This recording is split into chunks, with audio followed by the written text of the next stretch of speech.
a great show. I asked him if he knew he was going to interview the very best in the world as far as drum major was concerned. Because Pointer was the drum major at that time. And of course Don had tremendous talent. I don't know how much he or other people have told you about it. With the Nubian slaves carrying this thing. And I was a magician with the baton. We had a teepee, and I went in a teepee and they ripped these clothes off in 1 second, and I had loincloth. And you came out as an Indian. And I came out as an Indian with the knife. We played the University of Miami, and they had a very fine baton twirler named Allen. And of course everybody in the stands from UC wanted their drum major to outshine the other drum major. So as it turned, and this fellow, they went on the band, they went on the field first. And he was very, very good. And now everybody's agitated. They're wondering, what in the world can I do to overcome his twirling?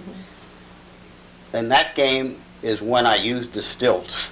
And I came up out of that V, oh God, 10 feet, 15 feet in the air, or whatever it was, because I had 8-foot stilts on, twirling an 8-foot baton, and that really, the crowd, brought the crowd to their feet.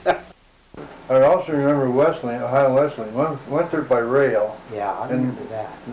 This railroad didn't go into town, it was off to the east somewhere. So we got off the train, marched into town, and the train had to go up the pike somewhere to turn around and come back. Got over to Wesleyan, and they wouldn't let us in. We kept. Well, all the Auburn people were the opposite of Florida too, because they were the most polite people. I mean, I can remember. It was kind of fun traveling, a couple thousand miles just to see them have slaughtered. Not only that, when we got there, they didn't have any seats for us. Didn't have any seats for us. They sat us in the field, but they were extremely friendly. The people. We went to Washington, D.C.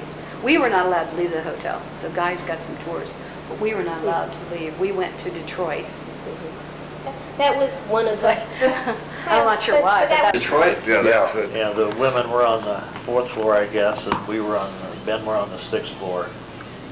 And it was, we found out you were supposed to use the elevators at all times, because several of us were going to go out on the town, and we were tired of waiting for the elevator, so we decided to walk down. And when we got to the 5th floor, there was a chaperone there shaking their finger, directing us back to the 6th floor.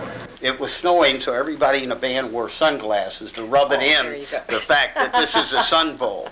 The girls' car was the last car on the train.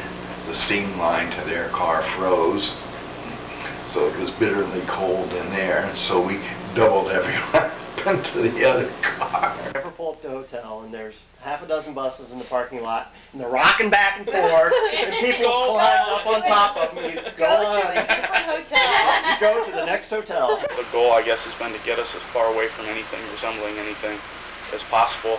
We started panicking because we knew Dr. Horniak was coming around, and bed check. Yeah, bed check. And Gene wasn't back, and we were way past curfew time. We couldn't find Gene, so we got real smart. We took about 3 uniform bags and kind of worked them around, took one of those tall hats, put it down the bed, and by golly, we were real pleased with it because it looked like Gene Rudy was asleep, so Dr. Horniak came in and checked the room out, and just as he was starting out the door, Gene Rudy came in. He worked with it, like I say, at the Walnut Hills High School level, a bunch of young ladies about 16, 17, and he would get out there and join that chorus line and go through the steps and the high kicks until it looked like, you wouldn't believe that he could do it, but he did it. He had charisma. To be the band director that people remember, you have to have talent, you have to have imagination, and you have to have charisma, because all these people in the band are doing this, slogging through the mud, rehearsing 2 nights a week, and performing in the shows and paying for expenses for their instruments and stuff. Nothing was free, and you had to do it for the love of it. Actually, 2nd year, we did some dances that were pretty sharp and pretty upbeat. Yeah, really. It was a simple step, but he had everybody in the band doing it. And I'm not sure that very many people caught on to the idea that basically we use the same dance step for everyone. Well, Wojak resigned very suddenly right after band camp.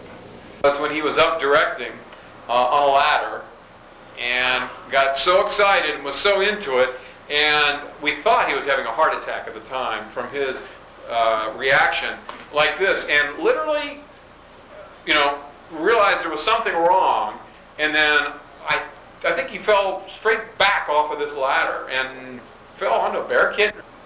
And he really wasn't tuned in per se to what was hot in terms of music. We kind of had to guide him along. A lot of Basically, he was just one of us that happened to be directing us. Yeah, that's what made Tom kind of special, because he understood. He used to be part of the band and went through a lot of what we'd already done, and so we could relate to him a lot better.